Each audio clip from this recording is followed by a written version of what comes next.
All right. Welcome, everybody in the world of the internets. You are here at Doozer TV with your buddy Ryan Van Doozer.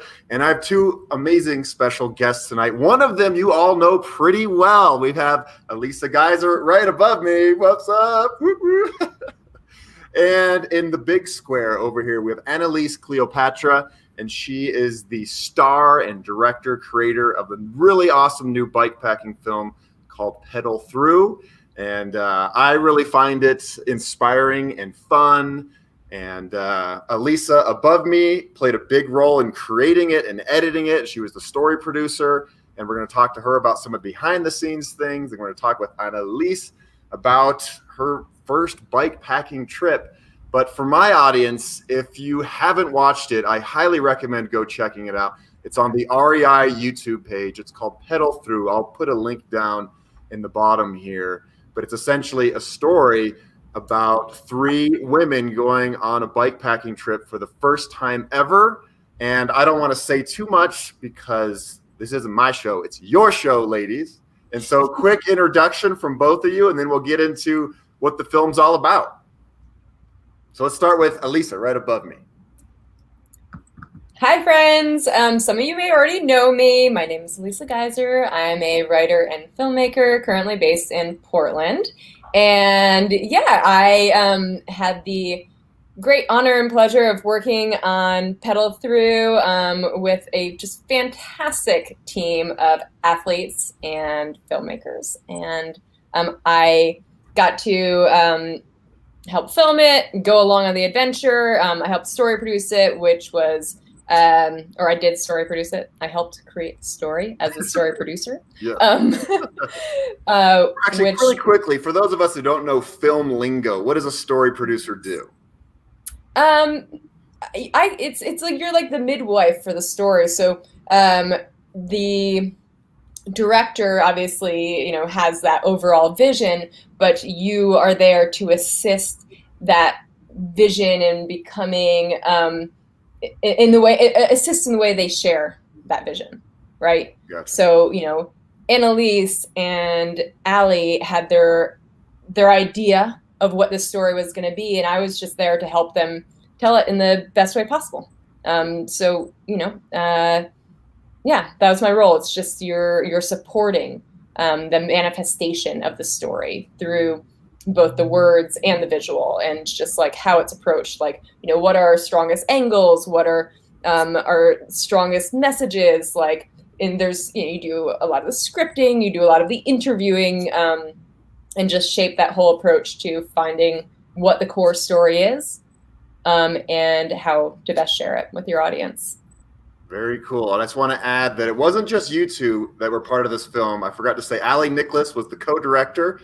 She's another longtime Boulder friend, Alisa's best friend. They live in Portland together. And Annelise was the director and in the film, and her good friend Day, and then Brooklyn, Belle, and then there were a couple other women behind the scenes as well. So this is an all-women production, right? Yes. I love it. I love it. Very cool. All right, let's go with Annelise. How are you doing? And introduce yourself and how you got into this project, how it became to be. Hi, I'm Analise Cleopatra. I'm originally from Miami, Florida, and I became a part of this because Ali invited me. So she's definitely the creator, I would say.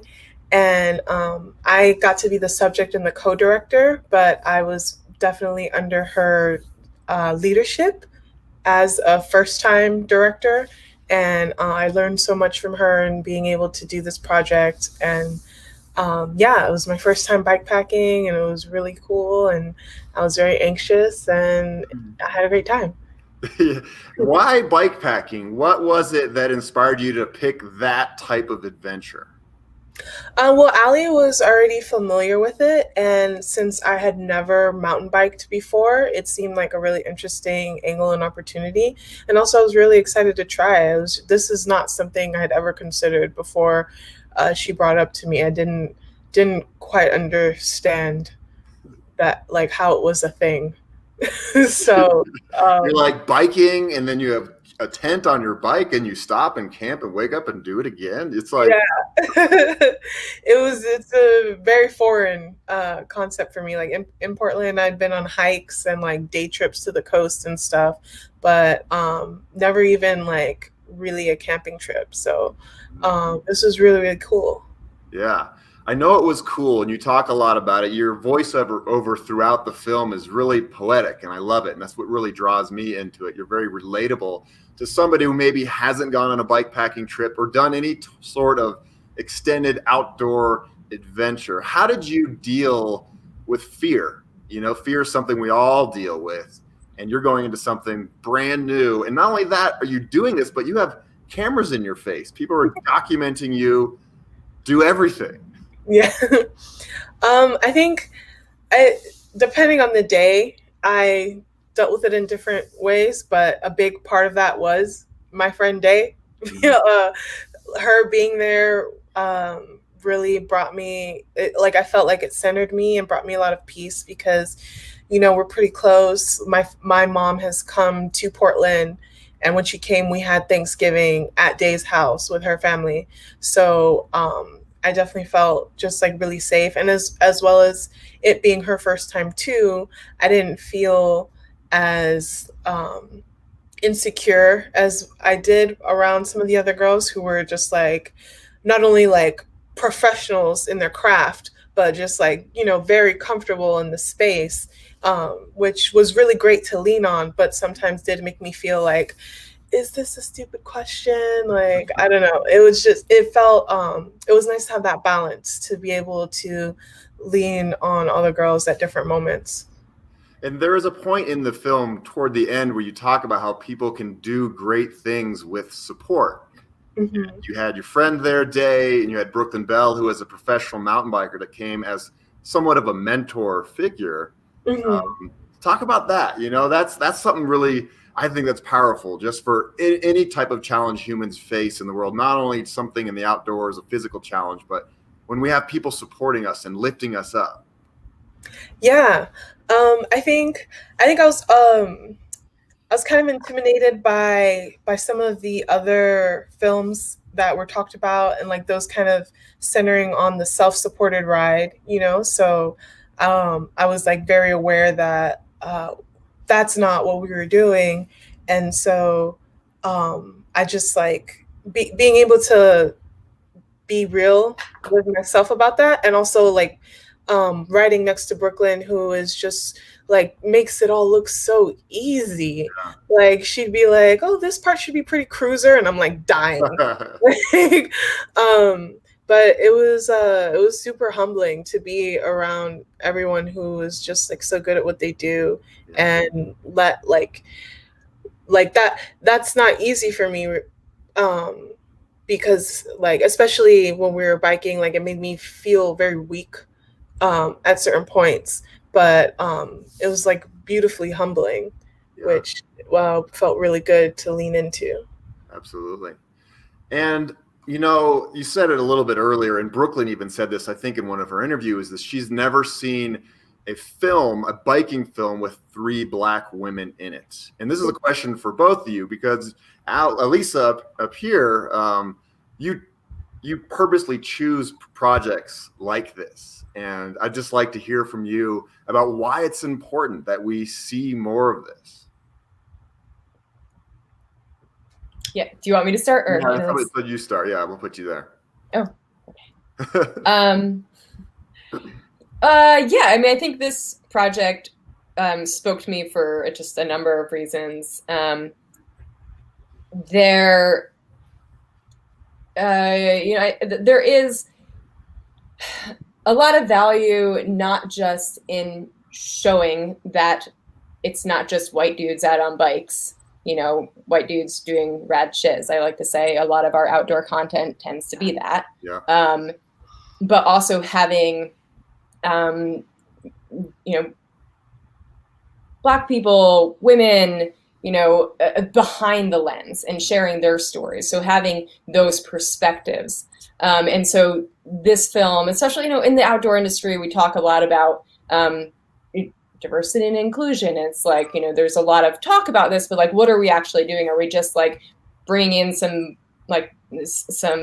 people of color as models, you know, or are we actually showcasing that, you know, that culture and like showcasing them, you know, in our media, in the films, and, you know, creating that history, right? Like when we're making these films, when we're sharing these stories, we're building up that library of media, which says like, these are important stories to be shared, and these are important voices to listen to. And I just think, I think that's really essential. I think we need to be thinking about like what we're promoting as an outdoor community and as a culture, and making sure that that's intentional. And we're not just like whoever's doing the biggest jump, or, you know, or whoever's like has the money to go on like the raddest like adventure. Like a lot of times it can be really like, you know, superficial. And is that what the outdoors is really about? Is it about just going out there and hucking yourself off like the biggest cliff that you can? Or is it about community? Is it about healing? Is it about like finding a place to connect? Is it about humor? Is it about, you know, what does this do in my soul? And like, these are all things like that go, so, you know, going beyond like that is 3 Black women, like amazing. And I love that part, but I also love what we were talking about in the film, that, you know, it was about these things, or like this connection with nature, which I think is so core and critical to humans. And we are forgetting that nowadays. And like, that's for me more interesting than jumping off a big cliff on my bike or like whatever, you know. It's like those stories. And Annelise's like voice, like, you know, she's got a perspective that we're not seeing in films. And I want, like, for me, that's way more interesting than the perspective I've seen for the past 30 years of watching adventure films. Like, I want to hear her story. I want to hear like, what is her experience in the nature? Like, I want, you know, and I want to show that like us women belong out there making these films, that us women belong out there having these adventures. And it's not just for, I mean, I love the white dudes too, but it's not, you know, there's community for other people as well. Like it's not just their community, it's all of our community. Yeah, well said. I love it. And I'm just going to read one of the comments that I pulled off of YouTube. And it goes to something you said in the film, Annelise. It says, "I'm not trying to crush anything. I'm trying to heal," which is a lot different than a lot of the you know, what Alisa was just saying about the bros conquering mountains, conquering this. I'm so tough. Your experience and your goals out there were much different. So let's hear. I'd love to hear from you, your perspective on all this. For sure. So back to the first question. Who was going on the ride changed from the time we made the pitch to when we actually went on the ride. Allie got pregnant, and it was going to be Meredith, but she ended up booking another project. So those shakeups kind of allowed for opportunity to mold the story in a different way. So I took that opportunity to try and bring in Day, and Allie reached out to Brooklyn, who said yes. And I think for me, something that's really important about having 3 Black women is that I feel like when you have one Black person, it's really easy for people to take whatever that person thinks and conclude, oh, Black people this. Mm-hmm. And having 3 different experience levels and different perspectives allows us to kind of show up as more as individuals than like representatives for like Black women as a whole, which is really freeing.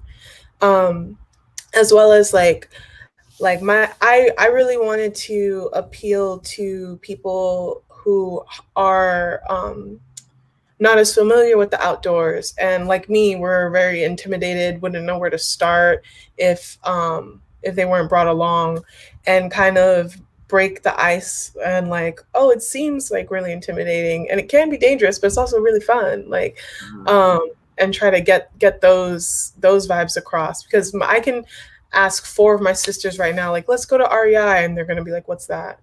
Like, the nearest REI we have is in Orlando.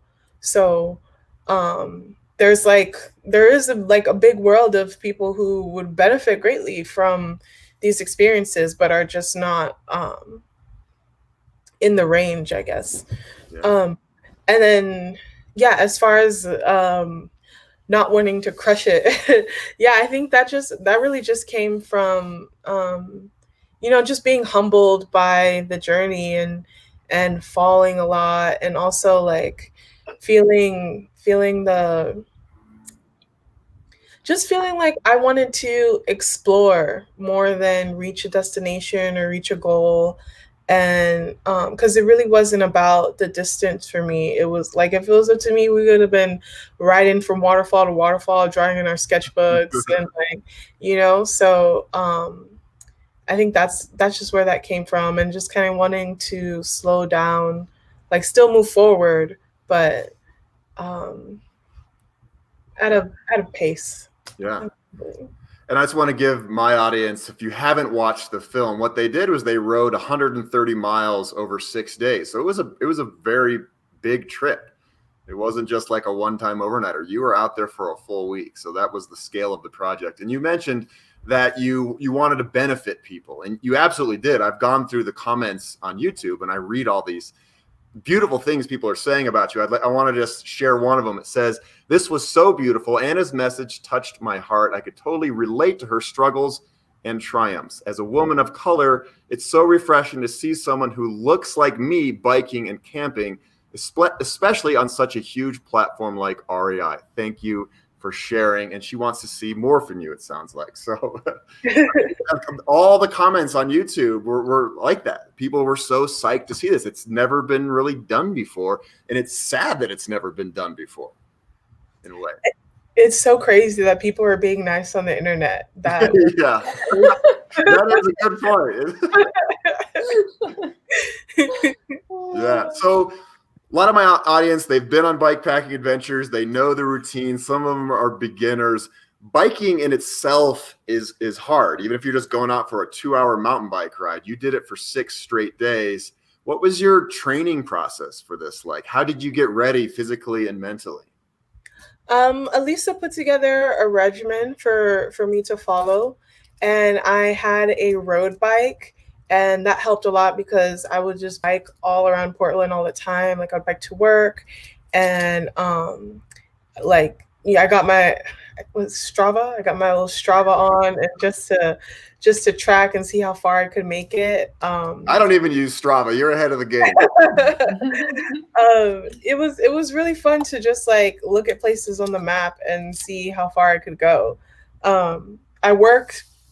This is, I guess, pretty Portland specific, but I worked on 82nd Avenue, and I lived way closer in, and like most people who I would hang out with won't even drive that far out. And so it felt really good to bike there and back, and, see the train go by and just be like, no, I'm just going to bike there. Yeah. I saw a really awesome message come through. I literally went to REI after watching Pedal Through, just got my bike. Oh. Thank you so much for creating this awesome documentary from Angela Madden. That's awesome. That's awesome. You're making it happen. That's what's up. That is what's up. I would like to hear from Alisa about what it was like to document this, from behind the scenes. You're not seen in the film, but you're there at all times, filming every moment from morning to night, to the tough times, the sad times. What was that like? Yeah, I feel like I don't know, it's always kind of an honor to get invited along on this kind of an adventure, because you get to be there and vicariously experience this.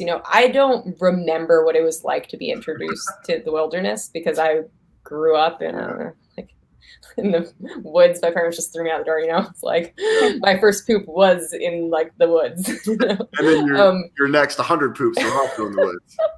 Yeah, exactly. So and then I get to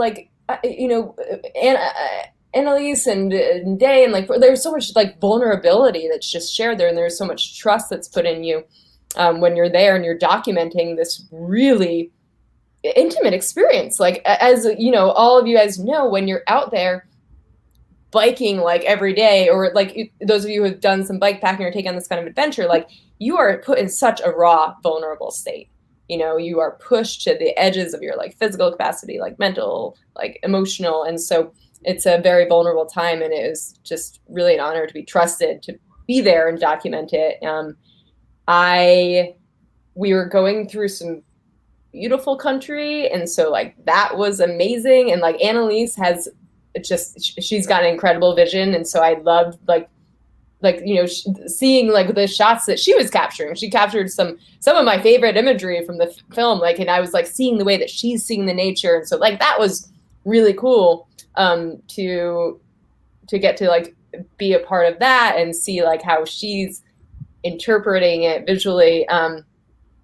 And yeah, I mean, you want to be there, and like we had to, like if Annelise crashed, we have to film that, and you got to like film it and then go make sure she's okay. You know? Exactly. It's like you gotta like hold the camera still, like when not like, and if there's something like you can't really interfere too much, right? And like that might even mean filming and not going and helping her immediately and letting Brooklyn go and help her. So that kind of stuff can be kind of like, oh God, guys, like stay over here, and like I got to film her being there miserable in the dirt before I go over, and they're like, are you okay? Can I help you out? That's kind of the hardest part for me, because my impulse is like, I want to like go help the person. I want to like, if they're like having a hard time, be there for them and not like stick the camera in their face while they're going through it. But that's what you have to do. Are you and referring they to were something, awesome about. Are you referring to something specific? Well, no, I mean, there's a pretty epic crash I'm talking about. It's amazing that you caught it on film. And you can hear us say, oh shit. Yeah. The camera, and I kept that in the edit. I decided to keep this moment where, Ali is filming her. Luckily, I say luckily, but it was an epic crash. Like, Annelise goes front flipping, like off the trail, like, off the side of the single track, and Ali just happened to be filming it. Yeah. And you like see the full crash, and then the camera whips away, and you hear, "Oh shit!" It looks like she got hurt. Yeah, it looked like she got hurt. Like, I don't know, like she was fine, but like it didn't look like she was gonna be fine. No, I had worse falls off camera, but that one was nice because you could see me bounce off the dirt. And what's like really annoying about that is that it was a retake of the route. Like, we had just rode that and I did it fine. And then we were just like, okay, let's shoot it again. So we came back and rode it. And so I think I squeezed the front handle. I know, I got psyched out by a rock, something, and that was it. So besides crashes and, just doing something monumental for the first time ever, you talk about some other struggles you have with anxiety. And I'm going to play a clip of the film right now so the audience can have a little idea, and then we'll come back to you right after this. So we are going to do this, Chrome tab. Give me 1 second. Here we go, everybody. I just wake up every day worrying about everything all the time. I haven't done this in like a year. Messed up inside. The doctor did tell me, he said, you have anxiety, so you need to exercise at least 30 minutes a day.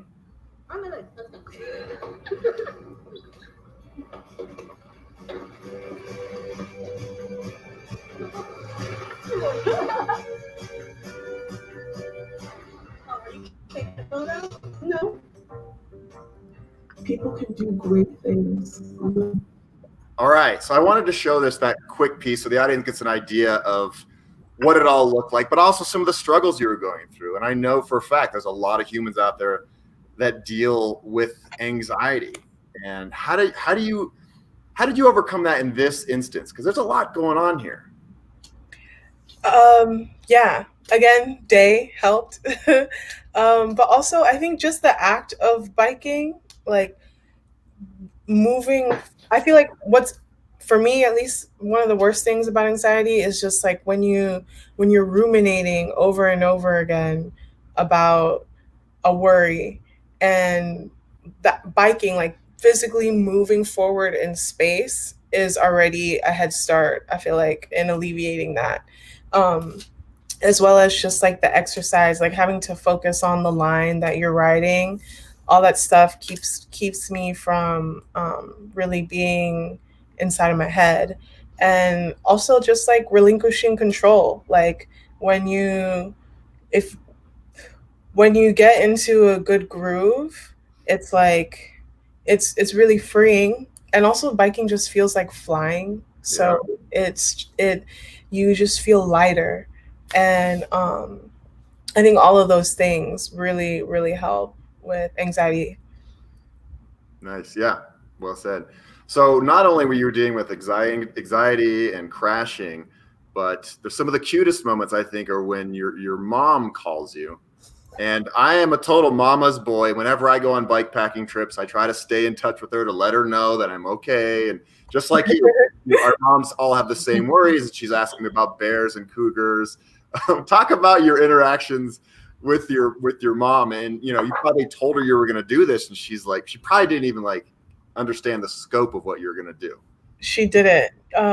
It's funny. Marcelo in the chat asked earlier, like, what was the reaction from my family? Did anyone ask why? And like, literally everyone just asked why. One of my sisters was like, "And who is going to watch this film?" Because she's never watched an adventure film, so for her, she doesn't understand, what are you talking about? Yeah. And my mom, when I was telling her before I was about to go, she was like, well, is there going to be any protection? I'm like, what do you mean? She's like, well, I think you need to have a gun. And I was like, okay, well, I don't have a gun, so I don't think there's going to be any guns. That's probably a good thing. Yeah. It's funny. I get that question a lot too when I go bike packing. Do you bring a gun for bears or for bad people, whatever? And yeah, no, I just, it's not something that even crosses my mind. Yeah. No. Nope. Nobody was gonna mess with us. No, nobody was gonna protect you. You had Alisa to protect you. That's She had a right. heavy camera. She could swing around.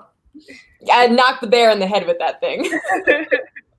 Yeah. And what did your mom think afterwards? You probably showed her the film. You showed her the photos. What did she think about all this? So I think when I fell, she looked at me very angrily. Like, it was very like, how dare you let me see this happen to you? And so I think that was really funny. I just have that burned into my mind because it was just like but besides that, she was like, really proud and shares it with all her friends. And it's like, I don't talk like that when the part where I mimic her comes up. And So she's from Trinidad, so she has a bit of that sing-songy accent. yes, yeah, a bit. A bit. So, all the way. Yeah. But speaking of Trinidad, one of my favorite things in the film was being able to include soca music in the trailer. That was super important to me because that song, I felt like, really fueled my year. And so being able to like go to that artist and be like, I love you, we want to use your song, here's some money, and him being like, all right, bless, was like it felt so good to be able to do that and like share my favorite kind of music with all you all. Like, yeah, it's not the type of music you usually hear in adventure films. And talk to us about what soca music is. And then at the end, during the credits, you really hear that song come out, and it's a really fun song. It's such a fun song. So soca music, it stands for soul calypso, and calypso music, again, created in Trinidad. And it's just, we listen to it during Carnival, which is our pre-Lent celebration. And you get dressed up in costumes, and it's like a really spiritual, like revelry experience that I've been participating in since childhood. So that in 2019 was the first time I was able to do it in Trinidad. Usually we celebrate in Miami. And so going to like the source was like a pilgrimage for me. So it was really special, and I just it's like marching music, right? So carnival is the parade throughout the city, like all day in the sun. So I knew that that was going to help me keep moving forward without getting tired, because I know that if I can do that all day, then if I'm listening to soca, I can just keep pedaling up this hill. Yeah. Let's ask a behind the scenes question to Alisa over here. You worked on this film. Not only were you there, but then you edited everything. And that's really the hard part. I mean, it's one of the hard parts, but it takes forever to edit something as tightly as you did. And you were sending me some screeners, and I was watching them months and months ago, which was quite an honor. But it turned out to be just a beautiful film. Talk to the audience. I don't think people have any idea how long it takes to make a 14-minute film. Oh yeah. Well, it would have been much easier if it had been like a 2-hour film because there was just so much. I mean, you know, we have hours and hours. I don't even know how many hours of footage. We had a lot of footage. Yeah. And because, you know, we were filming from when Annelise started learning how to ride a mountain bike, right? Like or even before you had a mountain bike, we were filming when you were just like, okay, I'm going to become a bike packer or whatever that means. And like, she's like figuring it out. And yeah, so there's a lot of footage, and I will say this was one of the most fun things that I've ever edited, because Annelise and Day in Brooklyn are just like hilarious and amazing. Like, I mean, I knew, like, from the first ride that we went on with Annelise and Day, I was like, oh, this is gonna be like great. And I didn't even know at that point that I was gonna edit it. But their chemistry together was just great, and it made editing it actually really fun. Yeah. They were just cracking me up the whole time, and then I got to work with like music that's a lot cooler than sometimes the music you get to work with on these films.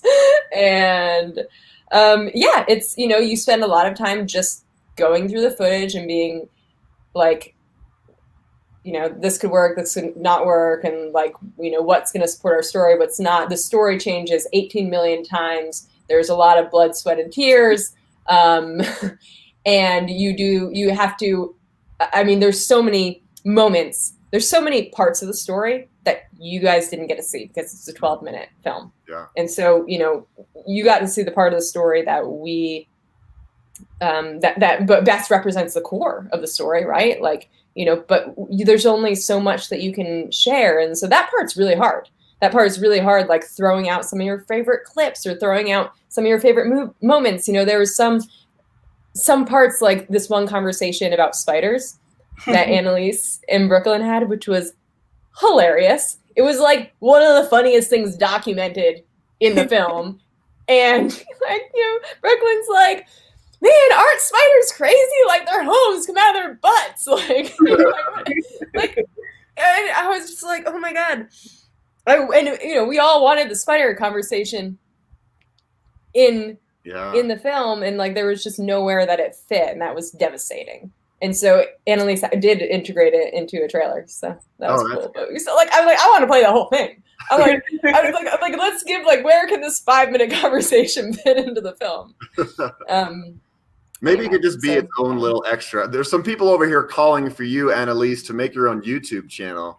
So maybe you could throw all those clips in your new YouTube channel. That's the solution. It just needs to be a YouTube channel. It just needs to be a YouTube channel. So I have my favorite quote of the entire film, and I think a lot of people related to it and will relate to it, but it goes like this: unrealistic dreams are the ones that take you places. And when you said that, it just hit me. I'm like, that is just hits down to the core. Talk about that, and maybe other projects in your life, not just this one, but crazy dreams, you know, having crazy dreams. Because a lot of the people watching this right now, we have these dreams. We want to accomplish these huge things, and they seem unrealistic and daunting, but they take you places. Yeah, I think so. One of the things that inspired that was we had a fireside conversation one of the first nights after Day's birthday, and something Ali said was, you don't have to know how to do something to start. And that really spoke to me. And I think we're just we're capable of so much more than we think we are. And sometimes being put in a position where you have to prove that um, will show you.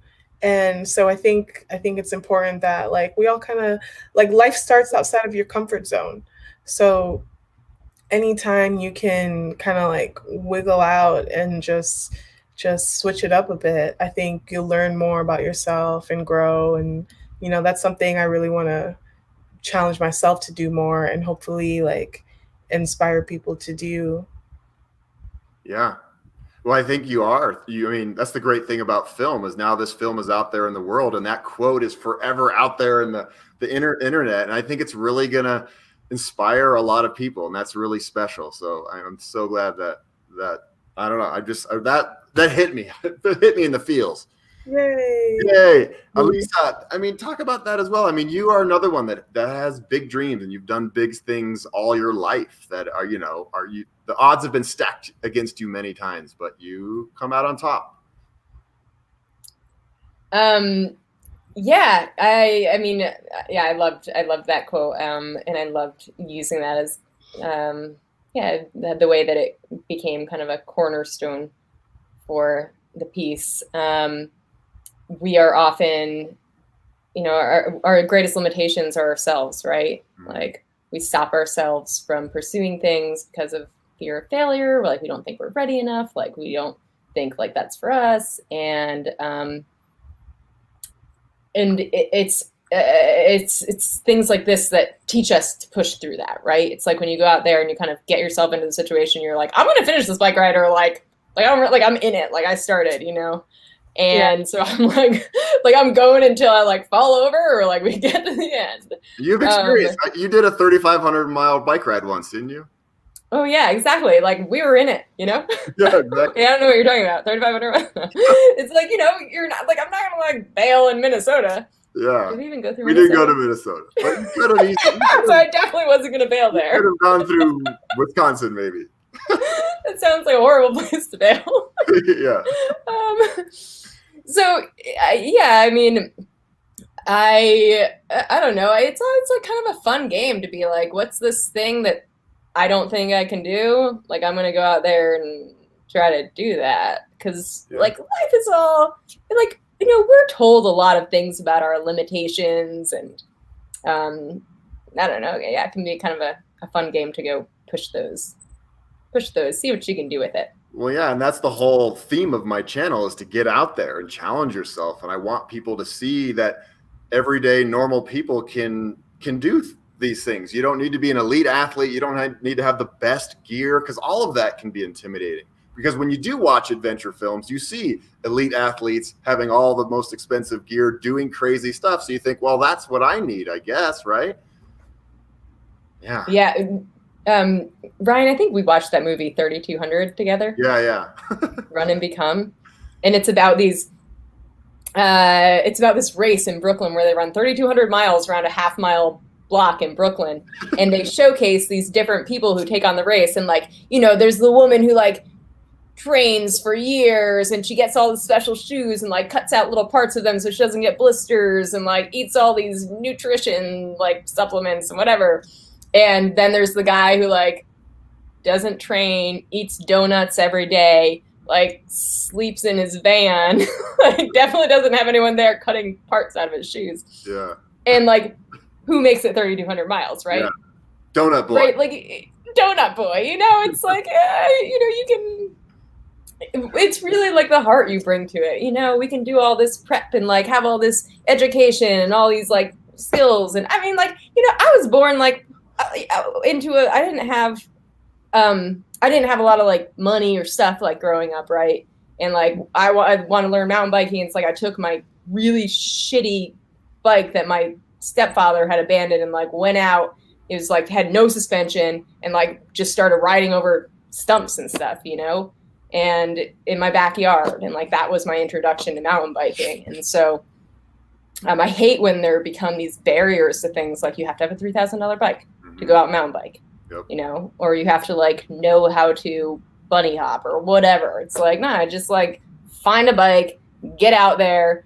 yeah, maybe your butt's going to hurt more than someone who has a $300,000 bike, but maybe you're also having more fun, Yeah. you know? Like, Exactly. And it's all about fun, for sure. yeah. Good. I like Or it. Love something. that. We have different definitions of fun. So That's true. 3,200 miles and around a half-mile block in Brooklyn, like some people's idea of fun. Yeah, that's not fun. That's not fun. So we've been speaking for about 40 minutes. I don't want to keep you too long because it's like pretty late over there in Miami. But how do we make outdoor sports more attainable for people of color? You know, I've interviewed some other women, you know, Myrna Vader, she's a big runner. She goes to the ultra races. And for her, she says, you know, just a young girl seeing me on the start line makes a big difference, you know? I think there's an organization, World Bicycle Relief, Yeah. and they have bike libraries. And I thought, like, I'm very interested in that. I think that is a really awesome way to allow people to get involved who haven't tried before. I've been trying to get my niece out we have some trails down here in Key Biscayne, and she's very apprehensive, but I will soon convince her Good. to come with me. So really, I think it's just like bringing people along. Like when in our REI panel, Ali described it as a welcome mat. You know, so like if you can lay out the welcome mat to bring someone and into your world and show them like what it does for you, then, you know, maybe it sticks, maybe it doesn't. But like, as long as we're trying to encourage other people to find the same things that we do, I think that's something that we can do. I love it. And this kind of leads into, I'm getting a lot of comments on the side. I'm seeing out the side of my eyeball here, but everybody wants to know what's next. Well, the borders are closed, but I really, really want to film some stuff in Trinidad and Tobago. Particularly Tobago. There is what I consider a very underrated mountain bike scene. And I feel like the Caribbean as a whole is just super slept on as a mountain biking destination. So I've already kind of pitched it to work. But if the borders are open, I'd be down there right now. Yeah. So, yeah. Very cool. Mountain beaches are next. I love it. Mountain beaches. I'm on board. Invite me, please. And Alisa, as a storyteller, how do we help elevate these voices? I mean, you're doing it. How do we continue doing it?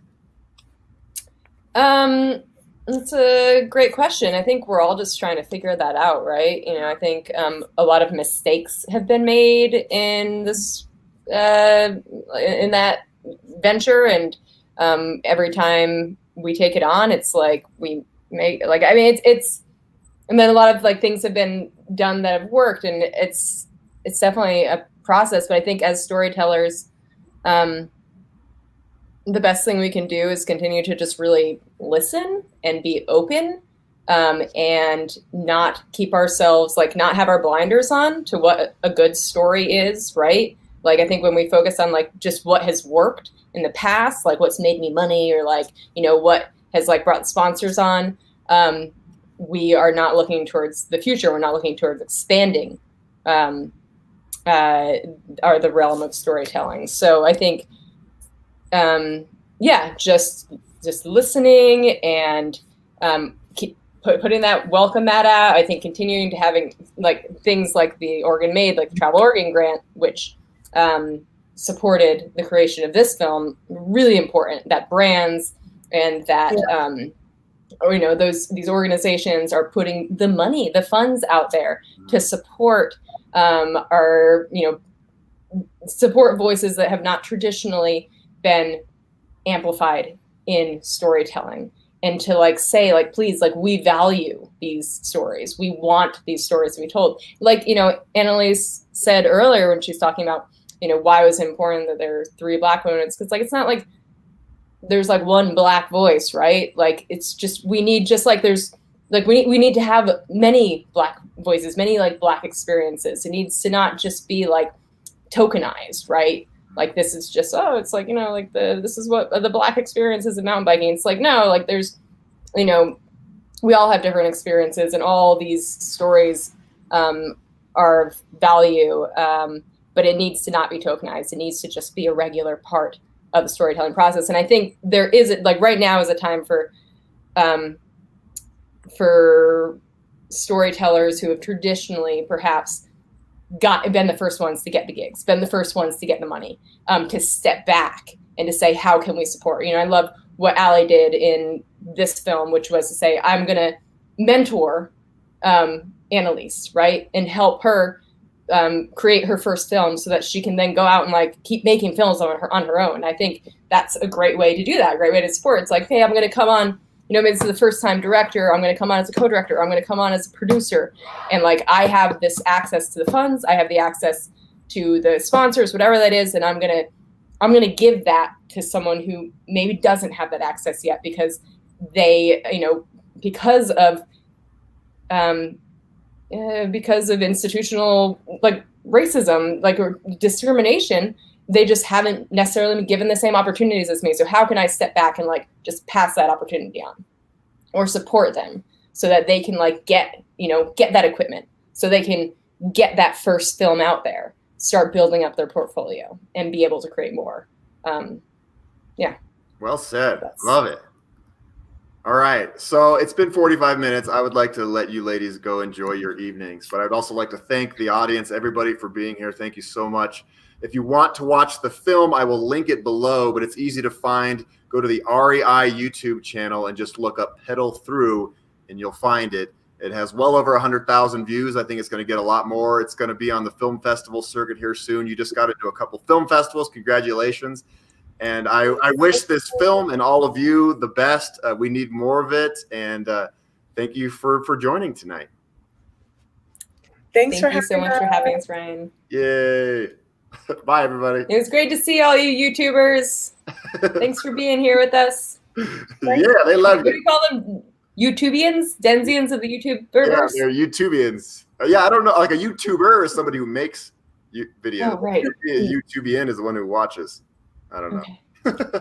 Well, we love you too. Yeah. YouTubian.